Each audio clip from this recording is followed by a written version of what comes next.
Pwede pa rin gumamit ng e-bikes sa maraming lugar. Ang pinagbabawal lang ay ang pagbiyahe sa national road, hindi ang paggamit ng e-bike.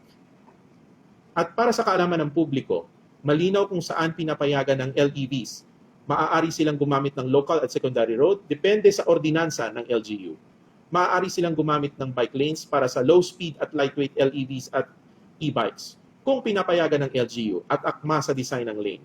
Hindi kasama rito ang high-powered units na parang motorsiklo. Maaari silang gamitin sa loob ng subdivision, private roads at private compound. Bawal bumiyahe ang LEV sa national highway. Pero pwede silang tumawid bilang bahagi ng normal traffic flow. Ang pinagbabawal ay ang pag-cruise o pagbiyahe mismo sa highway, hindi ang pagtawid sa tamang tawiran.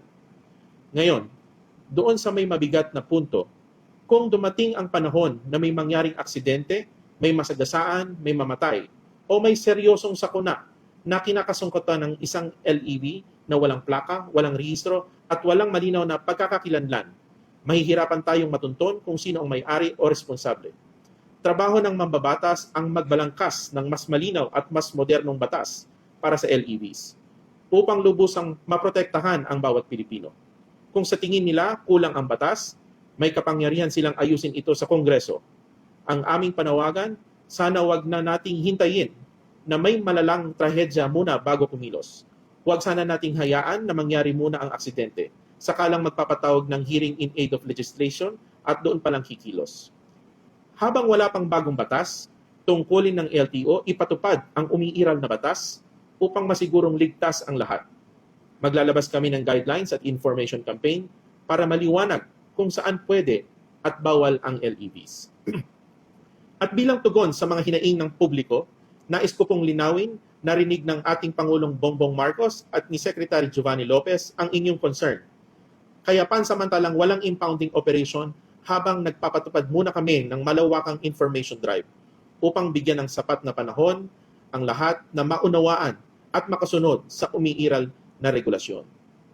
Simula December 1, 2025, magiging visible ang ating LTO enforcers and personnel sa mga kalsada para isulong ang information drive at ipaliwanag sa publiko ang tamang paggamit ng LEVs. Pagdating sa January 2, 2026, magsisimula na ang strict enforcement at wala ng extension.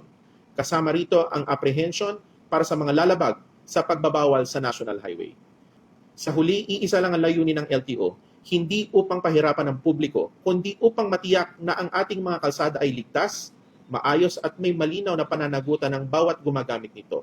Kasama na ang mga gumagamit ng e-bikes, e-trikes at iba pang LEVs. Maraming salamat po at ingat po tayo sa biyahe.